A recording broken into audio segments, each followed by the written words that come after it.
بسم اللہ الرحمن الرحیم۔ میت کو غسل دینے کا طریقہ اور غسل دینے والے کا بعد میں غسل کرنا۔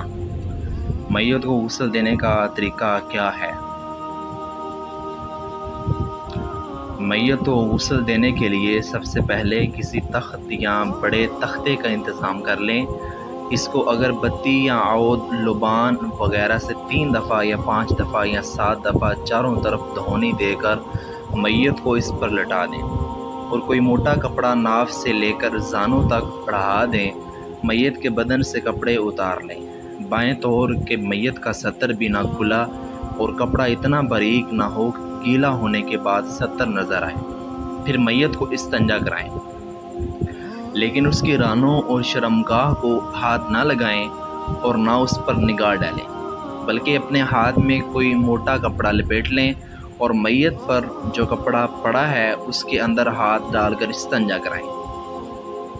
حدیث میں ہے کہ نبی کریم صلی اللہ علیہ وسلم نے حضرت علی رضی اللہ تعالیٰ عنہ سے فرمایا کہ لا تبرزوا فخذک ولا تنظر الی فخذی حی ولا میت۔ اپنی ران کسی کے سامنے نہ کھولو اور نہ کسی زندہ یا مردہ کی ران کی طرف نظر کرو۔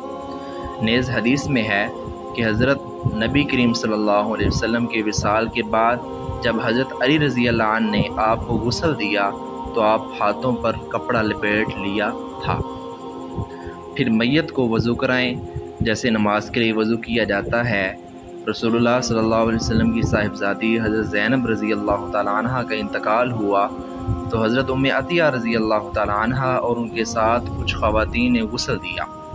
نبی کریم صلی اللہ علیہ وسلم نے ان کو حکم دیا کہ پہلے وضو کے اعضاء سے غسل شروع کریں، مگر کلی کرانے اور ناک میں پانی ڈالنے کی ضرورت نہیں۔ ہاں، اگر میت حیض و نفاس یا جنابت کی حالت میں ہے تو کلی کرانا اور ناک میں پانی ڈالنا چاہیے۔ اس کا طریقہ یہ ہے کہ نرم کپڑا یا روئی گیلی کر کے جس قدر سہولت سے ہو سکے منہ اور ناک کا اندرونی حصہ تر کر دیں۔ پہلے چہرہ، پھر کوہنیوں سمیت ہاتھ دہلائیں، پھر سر کا مسح کرائیں، پھر پیر دہلائیں اور کپڑے کو تر کر کے دانتوں کو صاف کریں اور ناک کے سوراخوں میں کپڑا پھیر دیں۔ ناک، منہ اور کان میں روئی رکھ دیں تاکہ پانی اندر نہ جانے پائے۔ پھر سر کو صابن وغیرہ سے اچھی طرح دھوئیں دیں۔ پھر میت کو بائیں کروٹ پر لٹا کر بیری کے پتے ڈال کر پکایا ہوا پانی نیم گرم 3 دفعہ سر سے پیر تک ڈالیں، یہاں تک کہ وہ پانی تخت کو لگے ہوئے میت کے جسم تک پہنچ جائے۔ پھر داہنی کروٹ پر لٹا کر اسی طرح 3 مرتبہ پانی ڈالیں۔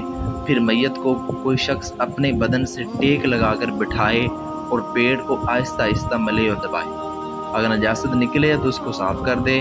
پھر میت کو بائیں کروٹ پر لٹا کر کافور پڑا ہوا پانی سر سے پیر تک 3 دفعہ ڈالیں اور کسی صاف کپڑے سے بدن کو صاف کر دیں۔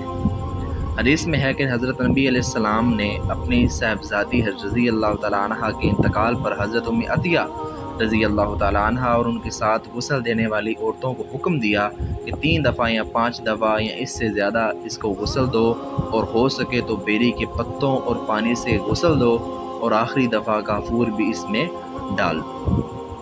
کیا غسل دینے کے بعد آدمی کو غسل کرنا اور کپڑے تبدیل کرنا ضروری ہیں؟